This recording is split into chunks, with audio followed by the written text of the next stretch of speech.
বিশ্বনাথ জিলা প্ৰশাসনৰ প্ৰতিনিধি দলটোৱে মাইকযোগে যিসকল লোকৰ নাম ঘোষণা কৰিছে সেইসকলে আগন্তুক 15 দিনৰ ভিতৰত ত্যাগ কৰিব লাগিব চৰকাৰী ভূমি।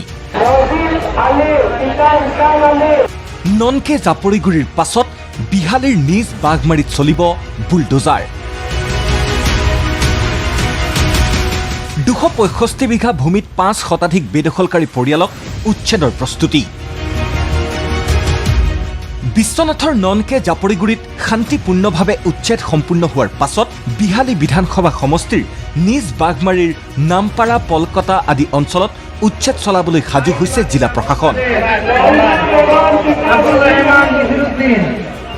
এইদৰে জিলা প্ৰশাসনৰ এটা প্ৰতিনিধি দল উপস্থিত হৈ মাইকযোগে ঘোষণা কৰিছে উচ্ছেদ হ'বলগীয়া পৰিয়ালসমূহৰ মুৰব্বীৰ নাম।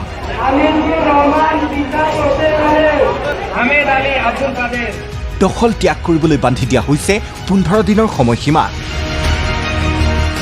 কেৱল বেদখলকাৰীৰ বাসগৃহই নহয়, প্ৰশাসনে উচ্ছেদ কৰিব এটা মছজিদ, এখন ঈদগাহ ময়দান আৰু এখন কবৰস্থানো।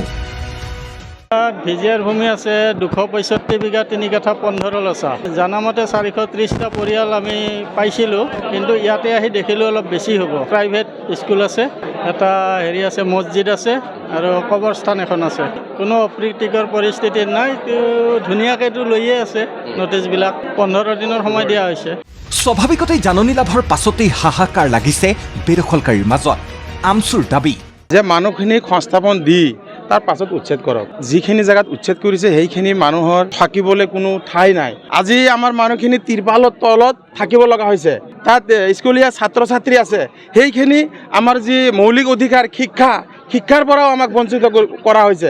যে আপোনালোকে আগত সংস্থাপন দিয়ক, দি তাৰ পিছত উচ্ছেদ কৰক, কিন্তু চৰকাৰে আমাৰ কথাখিনি গুৰুত্ব দিয়া নাই। খহনীয়াত সৰ্বহাৰা হোৱাৰ পাছতহে চৰকাৰী ভূমিখিনিত পৰিয়ালকেইটাই বসতি স্থাপন কৰিছিল বুলি দাবী কৰি আমচুৰ অভিযোগ।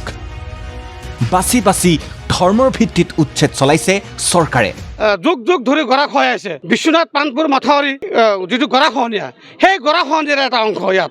চিলামাৰী হওক, ভোলাকাটা হওক, বামবস্তিও হওক, বালিডুবি হওক, বগাবিল, গোহালি ভাংগা, তেনেকৈ বিভিন্ন গাঁৱৰ পৰা পৰ্যায়ক্ৰমে আহি আহি মানুহখিনি ইয়াত সংস্থাপন হৈছে। এইটো চৰকাৰেও জানে, কিন্তু জানি শুনিও আমাৰ সংখ্যালঘু মানুহক বাছি বাছি উচ্ছেদ কৰি আছে। আন একাংশ বেদখলকাৰীৰ দাবী, আমি ভাৰতীয় নাগৰিক, পুনৰ সংস্থাপনৰ ব্যৱস্থা নকৰিলে ভূমি এৰি নিদিওঁ। অবৈধ মানুহকহে আপোনালোকে নটিচ দিয়ে।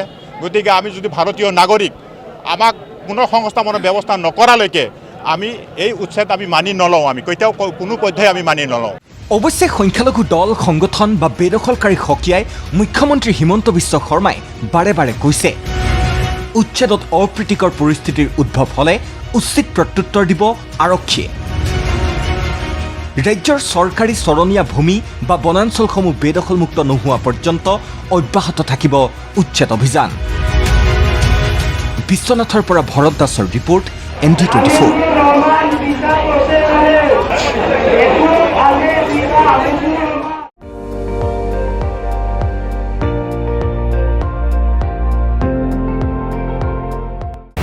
আপুনি চাই আছে ND24, সৰ্বশ্ৰেষ্ঠ নহয়, সৰ্বোত্তমৰ দৌৰত।